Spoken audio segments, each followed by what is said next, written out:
विष्णुः गुरुदेवो महेश्वरः गुरुसाक्षात् परब्रह्म तस्मै श्रीगुरवे नमः।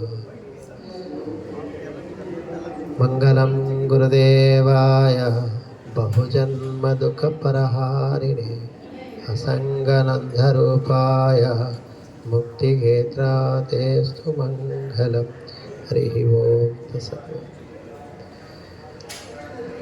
పూజ్య శ్రీ పరమాత్మానందగిరి స్వామి వారికి పాదాలకు శతకోటి నమస్కారం చేస్తూ, అట్లాగే నిత్యానంద వారి స్వామి వారికి శతకోటి పదాలు నమస్కారం చేస్తూ, అట్లాగే జయదేనంద స్వామి వారికి నమస్కారం చేస్తూ, కృష్ణానంద స్వామి వారికి, అట్లాగే ఇక్కడికి వచ్చిన మాతా పితృలందరికీ, ఆత్మబంధువులందరికీ నమస్కారం చేస్తూ, ఈరోజు దశమో శతాబ్దము రామకోటి యజ్ఞము 100 రోజు చేసుకునే మనకు ఈరోజు 100వ రోజు సంపూర్ణంగా అవుతుంది. 5 రోజుల కార్యక్రమము 5 తారీఖు దాకా ఉంటుంది. అటువంటి మహాత్మద కార్యక్రమానికి ఇచ్చేసినందరికీ, శివారెడ్డి స్వామివారికి, అట్లాగే భువనేశ్వర స్వామివారికి, వీరు రథానికి 2 చక్రాలు, అటువంటి ఈ రామకోటి రథానికి 2 చక్రాలు. వీళ్ళు ఈ చక్రం దగ్గరికి అందరము ముందుగా లాగుతుంటే ఈ 2 చక్రాలు వస్తుంటాయి. అట్లాగా ఈ కార్యక్రమాన్ని చేస్తూ ఇంకా చేయాలని కోరుచు, అట్లాగా మార్కండేశ్వర స్వామి పద్మశాలి నిత్యాన్నదాన సత్రంలో చేయడం కూడా అదొక భాగ్యమే. ఎందుకంటే నేను కూడా నాకు కాలు చేరబడిపోయినప్పుడు మార్కండే దేవాలయం దగ్గర ఉండడం వల్ల నాకు కూడా భగవంతుడి అనుగ్రహంతో ఇంతటి వాడు కావడము, అటుగా ఇక్కడికి కూడా రావడం కూడా మహాపుణ్య ఫలము. నాకు ఏదో జన్మ సుకృతం ఉంది కనుక రాగలిగినాను. అట్లాగే మహాత్ములు చెప్పే మాటలు మీరు వినడం వరకే కాకుండా ఆచరణ చేయాలని కూడా భువనేశ్వర స్వామి కూడా సంకల్పము. చెప్పడం వరకే, వినడం వరకే మనం చేస్తే అది మనకు పూర్తి కాదు. జన్మ ఎత్తినందుకు, మానవ జన్మ వచ్చినందుకు స్వార్థకం చేసుకోవడానికి మహాక్షేత్రము శ్రీశైల క్షేత్రంలో మనం ఉండము. శ్రీశైలం శిఖరం కృత్వా పునర్జన్మ నా విద్యతే అన్నట్టుగా మనము ఇక్కడికి రావడమే పూర్వజన్మ పుణ్యం వల్ల, అందులోటి శ్రీశైలం రావడము మళ్ళీ జన్మ లేకుండా ఉండడము, అందులోటి రామకోటి యజ్ఞము 100వసారి చేసుకోవడం కూడా మళ్ళీ జన్మ పుణ్యం అన్నది. ఇంత భాగ్యం ఇచ్చినందుకు మీ అందరికీ పరమేశ్వరుడు ఎప్పుడూ అనుగ్రహించుగాక.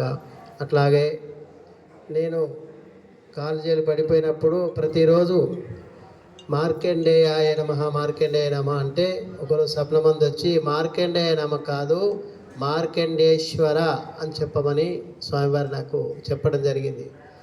అప్పటి నుంచి మార్కండేశ్వరాయ నమః అనుకుంటూ చేస్తూ ఉంటే, నేను ఇక్కడికి శ్రీశైలం రాలేదు కూడా. నాకు ఆ అవస్థ వచ్చినప్పుడు, అప్పుడు ముందుకు తాటి జన్మ ఉన్నప్పుడు కూడా రాలేదు ఇక్కడికి. తర్వాత శరీరం పడిపోయిన తర్వాత, కింద పడిపోయిన తర్వాత మళ్ళీ ఈ అవస్థకు వచ్చినందుకు ఆ మార్కండేశ్వరాయ నమః అంటే మార్కండేశ్వరుడితో సమానం, నేనే బిడ్డ అని చెప్పడం వల్ల, అప్పటి నుంచి నేను మార్కండేశ్వర అని చెప్పడం వల్ల, నిత్యం జపం చేయడం వల్ల నా కాళ్ళు చేతులు మళ్ళీ యథస్థానానికి వచ్చినాయి. కేవలం మార్కండేశ్వరుడు ఎవరికి సొంతం కాదు, కేవలం పద్మశాలికే కాదు, ప్రతి ఒక్కరికి, యావత్ ప్రపంచానికి ఆయన సూచకగా నన్ను చూపించినాడు. ఎందుకంటే వారికి గుడి కట్టడం వాళ్ళ వంత అయింది, కానీ అక్కడ ఉన్న స్వామివారి దర్శనం చేయడం కూడా నా వంత అయింది. అట్లా స్వామివారు ప్రతి నిత్యం చేస్తూ ఉంటే, ఏదో అక్కడ కూర్చొని ఉట్టిగా ఆ కన్నపోటు నీళ్ళు దునుక్కుంటూ అంటే నడవలేకుండా స్థితి వచ్చినప్పుడు స్వామివారు ఏడ్చుకుంటూ కూర్చుంటే ఏదో మనసుకు బాధ అనిపించి ఒక పాట పాడుకున్నది ఆయన దగ్గర, నమో మార్కండేయాయ నమో వరంగాయ అని అనుకుంటూ బాగా వాడేది. అదే పాట మేము కొద్దిసేపు పాడాలని మనసుకు చెప్తున్నాను, మీరు కూడా పాడండి. ఓం నమో మార్కండేయ నా నమో వరంగాయ. ఓం నమో మార్కండేయ ఓం నమో వరంగాయ.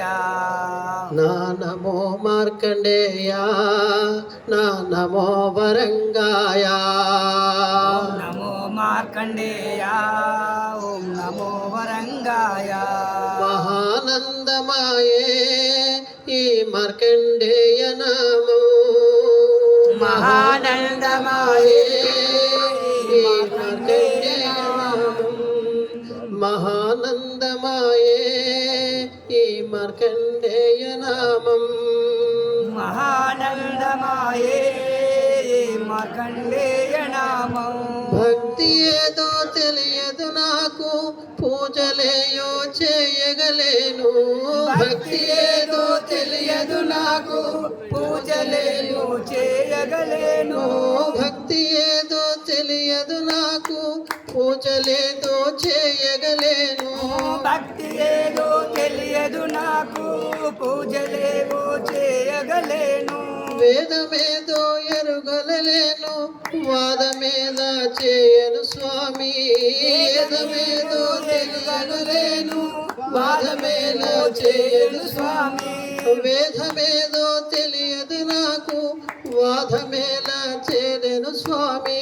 వేదమేమో తెలియదు నాకు, వాదమేలా చేయను స్వామి. ఎందుకంటే నేను కేవలం మట్టిలో ఉండి మట్టితో పనిచేసేవాడిని. అట్లాగా వేదం తెలియదు, నీతో వాదం ఏమి చేయదు స్వామి అనుకుంటూ ఏడ్చుకుంటూ పాడుకునేది ఈ పాట. అట్లాగా పాడడం వల్ల లేదా మనసు భగవంతుని పూర్వజన సుకృతమో తెలియదు, నా తల్లి సేవ తెలియదు, ఇటువంటి మహనీయుల పాద దూర్యో తెలియదు. కానీ అప్పటి నుంచి మంచిగా ఉంది. అదే సంకల్పంతో గురుగారి కరుణతో ఇప్పటికీ అన్నపూర్ణేశ్వరి ఆశ్రమంలో ఇప్పటికీ అన్నదానానికి అన్నప్రసాదాలకు కానీ ఏ లోటు లేకుండా పరమేశ్వరుడు నాకు ఎప్పుడు ఎల్లవేళ చూస్తూ ఉన్నాడు. అటువంటి చేస్తున్నా కూడా నాకేంటంటే మన సంకల్పం ఏది, బాధ ఒకటే కలిగేది, మహనీయులకి ఎప్పుడు సేవ చేస్తూ ఉంటే బాగుండునేమో అని ఉండేది. ఎందుకంటే మహనీయుల సేవ చేస్తే మళ్ళీ రాదు ఈ మానవ జన్మ, మళ్ళీ రాకుండా తరించే శక్తి మనకు కలిగిస్తుంది.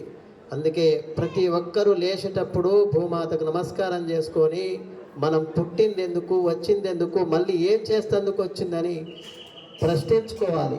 మన శరీరాన్ని మనమే ప్రశ్నించుకుంటే దానికి మార్గం మహనీయుల వల్ల, ఎవరో మహాత్ముల వల్ల చూపిస్తూ ఉంటాడు.